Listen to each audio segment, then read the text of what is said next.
Good Shabbos. This week is Parshas Veschanan, and in this week's portion, of course, we have the Ten Commandments. And to most people, the Ten Commandments are the most essential part of what Judaism and the Torah stands for. But in actuality, the Ten Commandments are only 10 out of 613 commandments, and although they are important, there's actually nothing in the Torah that says that they are more essential than other parts. What we do have also in this week's portion is to tell us that all of the mitzvahs are so important, and if we keep them, then we will be seen as wise and understanding in the eyes of the nation. As it says, if you shamartem vasisim, if you watch them and keep them and do them, ki chachmaschem uvinaschem le'nei amim. They will show that we have wisdom and understanding in the nations of the world, and if we keep them, it goes on to say, they will say about us, Rak am chacham v'navon hagoy hagadol hazeh. This nation is wise and understanding, this great nation. So it's telling us that all of the mitzvahs seemingly have reasons, as Maimonides very clearly states in many places in his famous philosophical work, The Guide for the Perplexed. And those reasons will be apparent to other people, and they'll understand that if we follow them, we show that we are a wise people, and people will be drawn to us, or at least admire us. And we actually have a mitzvah in the Torah right before these verses that I'm quoting. It says that Lo sosifu al hadavar shanochem mitzvaschem. You should not add on to any of those things which I've commanded you, v'lo sigru menu, and you should not remove or take away any of the commandments. And not only that, but Maimonides states that as his ninth principle of faith. The ninth principle is that the Torah and the laws of the Torah, both in the Torah Shebiksav and the written law, and in the Torah Shebal Peh and the oral law, are unchanging, and you're not allowed to change anything. They are the way they are always. And the question that will bother us, especially in modern times, is that we see historical context changing. Morality seems to be changing.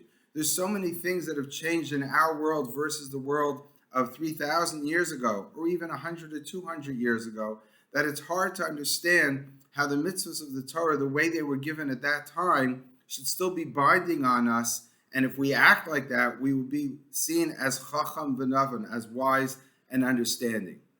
So, somewhat to answer that, we could look at Maimonides in the Guide for the Perplexed. And there he says, when discussing the Taimei HaMitzvot, the reasons behind the different mitzvahs, he says, it's understandable, in view of this consideration, you will not wonder at the fact that the purpose of the Torah is not perfectly achieved in every individual, and that on the contrary, it necessarily follows that there should exist individuals whom this governance of the law does not make perfect. Because he had said before that the law will make you perfect. He says it doesn't necessarily work for all people. And he goes on to explain why, and he's not talking about historically as much as individuals, but I think we could extend that and say that this is true also perhaps in one country, another culture, a different time. That's debatable whether Maimonides had that in mind, but I think that's a fair extension. So he goes on to say, so if it's not perfect, why do we have to keep it? In other words, if the keeping of Shabbat or kosher is not good for me, it doesn't have the intended effect, it doesn't draw me closer to God, it doesn't create correct opinions or morality, as Maimonides says the purpose of the mitzvahs are, why should I do it? So he says, even though you might think it shouldn't be universal, he says, on the contrary, governance of the law, referring to the Torah, ought to be absolute and universal, including everyone, even if it is suitable only for certain individuals and not suitable for others. For if it were made to fit individuals, the whole would be corrupted, and you would make out of it something that varies. In other words, you would have anarchy. You wouldn't have any consistency in the law, and everyone would say, this law doesn't apply to me, or we could say today we don't have to act in this particular way, even though they acted that way before. So we will have anarchy. So in order to have consistency, you need the universality of the law, and also that it should never change. And Maimonides is saying that's the way it is from the time the Torah was given, forever and ever.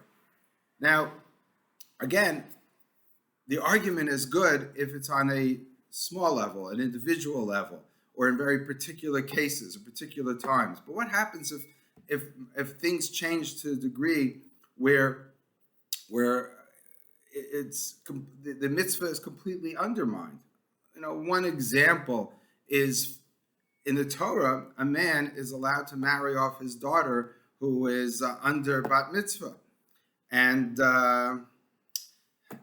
today we would look at that as child abuse. And actually, the Talmud tells us that you shouldn't do it. And I think, if I remember correctly, they'll give you malchus, they'll give you lashes for doing that. The lashes will not be ordained by the Torah, but only by rabbinic decree. But nonetheless, they're telling you not to do that.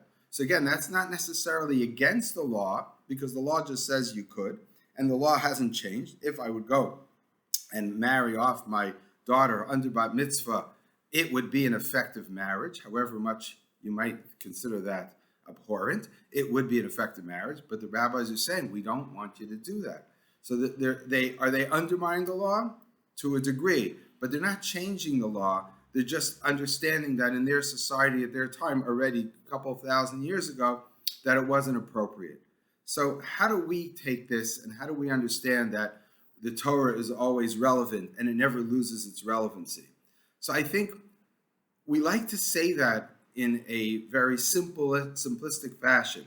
It's always relevant, nothing has changed.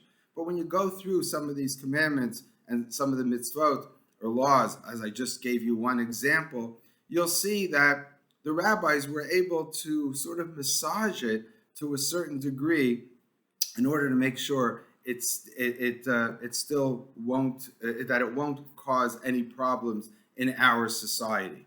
So what I think the rabbis understood when they said this, and many other types of cases. For example, today, as a very simple example, it says in the Torah we read the other week that if the laws of inheritance, that only sons inherit their father or their mother for that case. And the only time a daughter inherits is if there's no sons.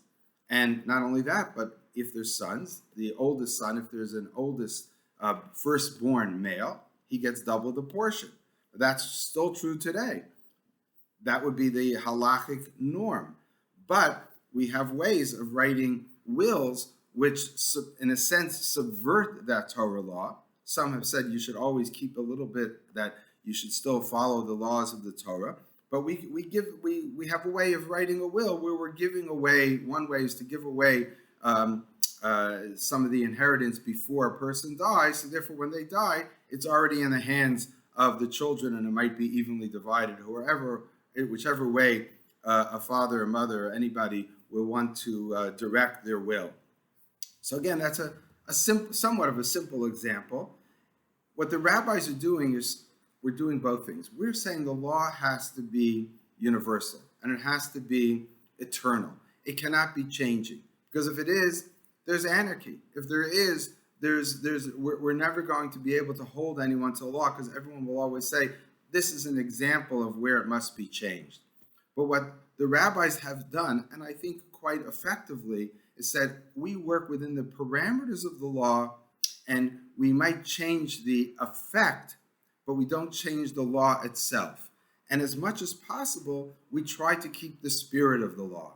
An example I like to always give is the Torah says you shouldn't lend another Jew money with interest. But today, our society, which would not be able to survive if there wasn't interest, because no one will be able to buy a house. You need to be able to charge interest, because very few people are going to give you hundreds of thousands of dollars interest free. And the value, just like you could rent out your cow, you want to rent out your money in a sense.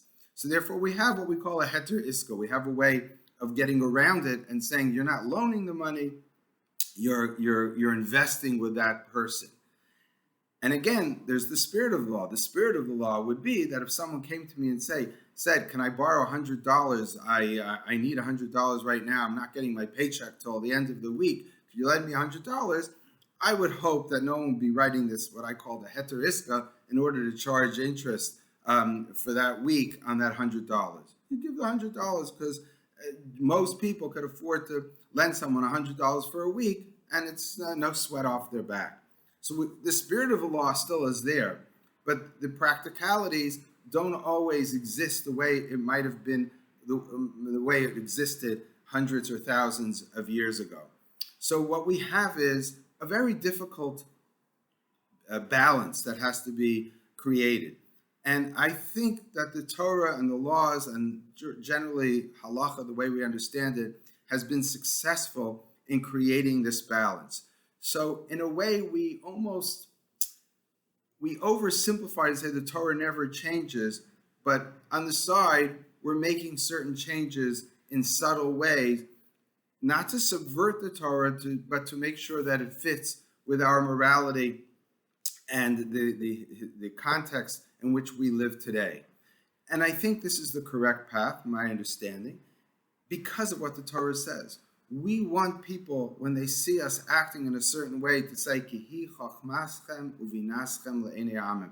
This is the wisdom and understanding of the Jewish people in the eyes of the nations of the world. When they see the way we act, when they see the way we do acts of kindness and charity, because we give maser, because we give a tenth of our money, not only just our produce, like the Torah says.